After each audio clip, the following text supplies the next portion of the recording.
ACS Crawford, Sri Oka Sarvati,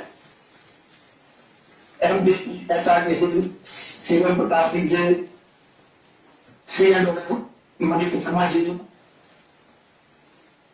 Shri Ram Tandon Singhal जी, आप सभी का इस समारोह में हार्दिक स्वागत है, अभिनंदन है। मंदिर में उपस्थित HRDC के उपाध्यक्ष अजय वर्मा जी, श्री शशि शर्मा जी उपाध्यक्ष Madhav World Congress, Pradhan Minister, Shri विकास मंत्री कांग्रेस अध्यक्ष श्रीमती चंपा पटेल जी, इसके साथ अन्य मेहमानों का हार्दिक स्वागत है, अभिनंदन है। हम सब के बीच में मीडिया के साथी मौजूद है, इनका भी मैं हार्दिक स्वागत करता हूँ, अभिनंदन करता हूँ। आगे कार्यक्रम पर आगे बढ़ाने की अनुमति के लिए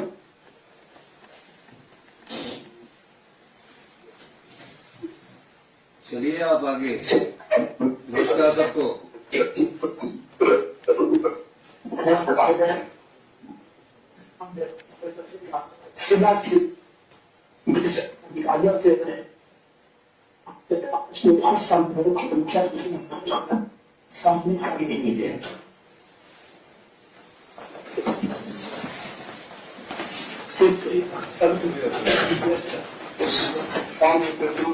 सम्मान करेंगे।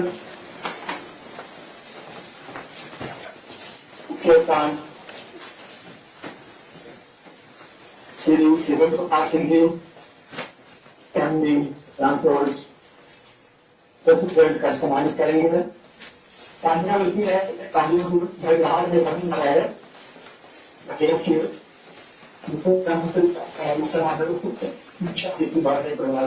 सम्मानित किया जा रहा है।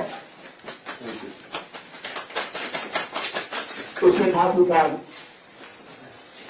उनका सुगम विषय रहेगा CGM रामपुर मुख्यमंत्री महोदय को सम्मानित करने के लिए महोदय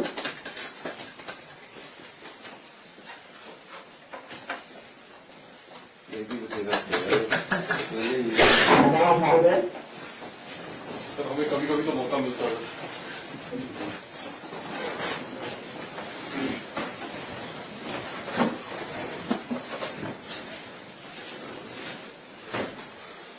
कार्यक्रम को आगे बढ़ाते हुए थोड़ा सा इन बसों के बारे में जानकारी आप सबके साथ साझा करना चाहता हूँ।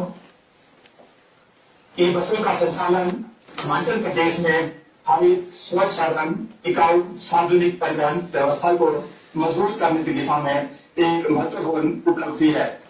इससे हमारी विजन पर कम होगी, कार्बन उत्सर्जन में कमी आएगी और उत्सर्जन को बढ़ावा मिलेगा। यात्रियों को आधुनिक व गुणवत्तापूर्ण परिवहन की सुविधा उपलब्ध होगी। आज के इस संदर्भ में माननीय मुख्य अतिथि द्वारा जिला के लिए 25 बसों का किया जा रहा है, जिसमें से 15 बसें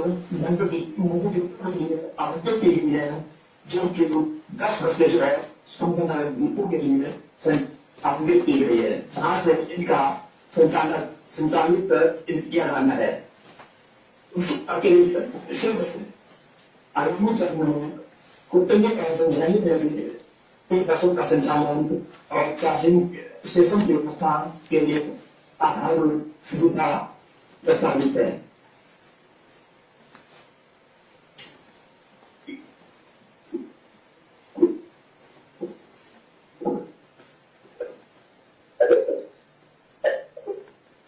इसके विकास जो है अब खड़ी है, जिसके लिए हम सब यहाँ पर एकत्र हुए हैं।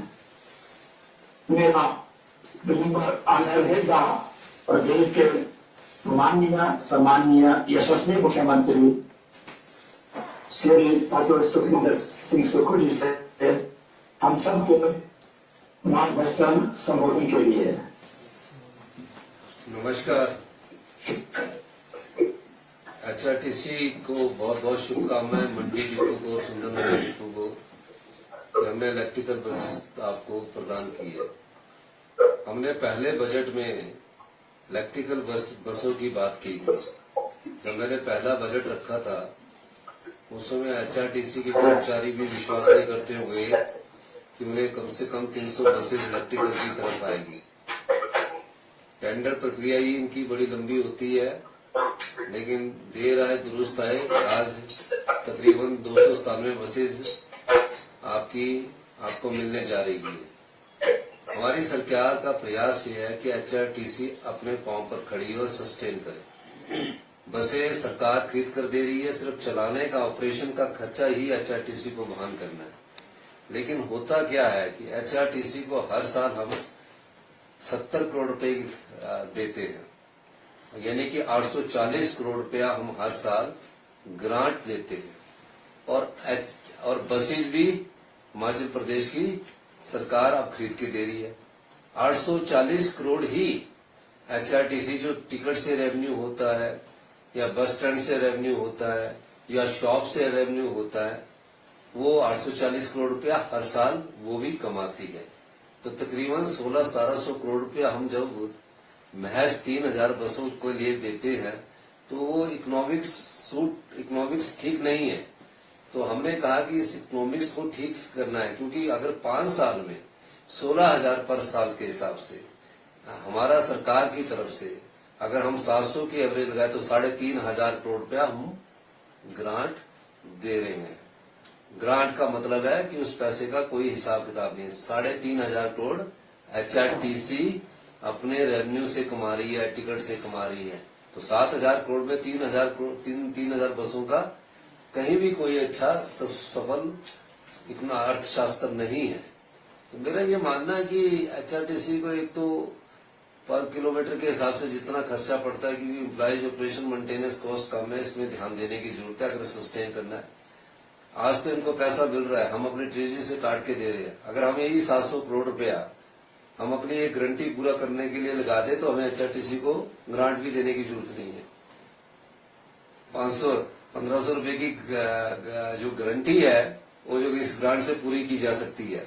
लेकिन हो क्या रहा है कि HRTC को हम कई प्रकार की सहूलियतें प्रदान करने के चक्कर में ये दे रहे हैं, इसलिए हमने इसकी मेंटेनेंस भी, मैं खुद देख रहा था, 10 साल के लिए रखी है।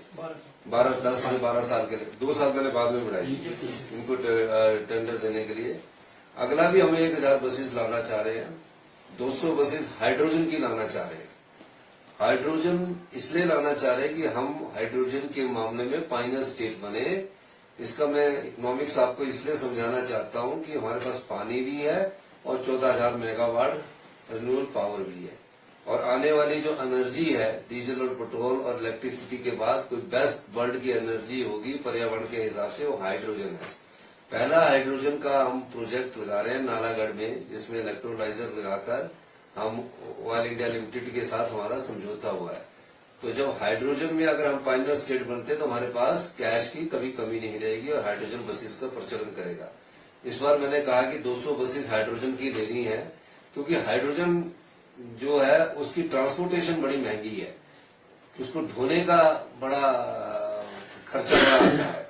पानी हमारे पास है, रिन्यूएबल पावर हमारे पास है, हाइड्रोजन और ऑक्सीजन को अलग करके उसको ब्रेक करते हैं रिन्यूएबल पावर से, तब हाइड्रोजन बनती है जिससे बसें चलती है।